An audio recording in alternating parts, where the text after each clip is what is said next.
सदर ब्लॉक स्थित पोड़ाडीहाठारे एबीआईएस company पक्षरु friends family अनुकूल्य एक माछ कुकुड़ा आदि चाषी मानकु नेई सम्मिलन अनुष्ठित हो जाइछि। फ्रेंड्स फैमिली दुई सहयोगी प्रसन्न कुमार साहू एवं बंशीधर पंडा सहयोग अनुष्ठित कार्यक्रम में बंशीधर पंडा सभापतित्व में मुख्य अतिथि भाव जिला मत्स्य चाष अधीक्षक जितेन्द्र कुमार बेहेरा, मुख्य वक्ता भाव ABS company vice chairman Sheikh Rashidul Haq, सम्मानित अतिथि भाव ABS company broiler integration Odisha head Abhimanyu Barik, सम्मानित अतिथि भाव एबीएस कंपनी रिजनल मैनेजर स्वगत राय प्रमुख जोगदे उन्नत मानर माछ एवं ब्रॉयलर कुकुड़ा चाष उपरे आलोचना करथिले। सरकारी स्तर में पोखरी खोला जांगला चाष चिंगुड़ी चाष पई सब्सिडी लोन व्यवस्था थिबा बेले उन्नत मानर चाष पई विभाग द्वारा चाषी मानकु ट्रेनिंग दिया जाउथबा कहिसंती अधिकारी। तेबे कुकुड़ा चाष उपरे अधिकारी श्री बारिक ओपन फार्मिंग एवं इसी फार्मिंग उपरे आलोचना करथिले। इसी फार्मिंग रे डबल इनकम सहित सरकारी स्तर में सब्सिडी व्यवस्था थिबा कहिथिले।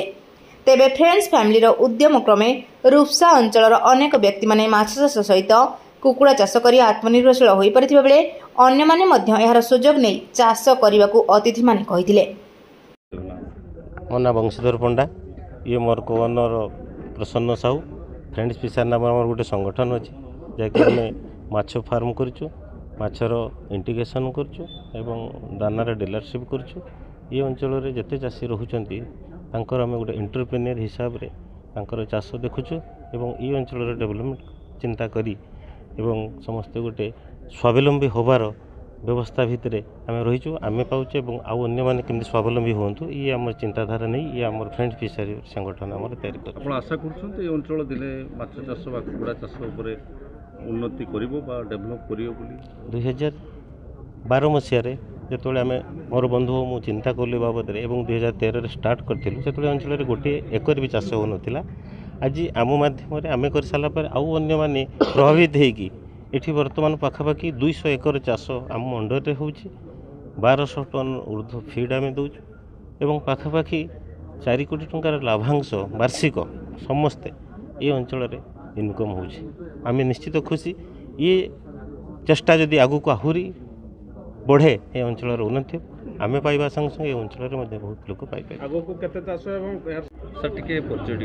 मु Jitendra Kumar Behera district fisheries officer अच्छी बालेश्वर। आज सर ये पोड़ाडीहाठारे जो कार्यक्रम आयोजित है ये कार्यक्रम आम जदि बालेश्वर अंचल इनलैंड फिशरीज मधुरजन माछ चाष को देखा ताले रूपसा अंचल गोटे फिशरीज हब हिसाब से परिणत होती।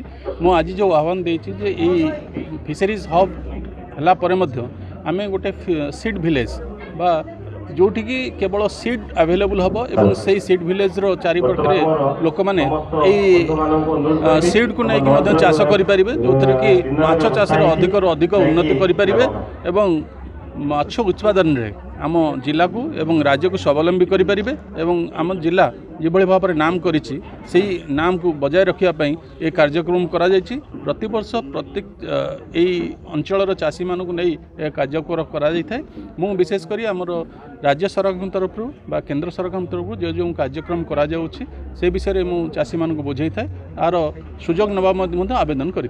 सर अनेक समय देखा मिलूँ जो ब्लॉक स्तरीय कार्यक्रम गुड़ा हो जो चाषी मैंने इंटरेस्ट अच्छा बैंक लोन पाइबार सर बहुत कष्ट हो।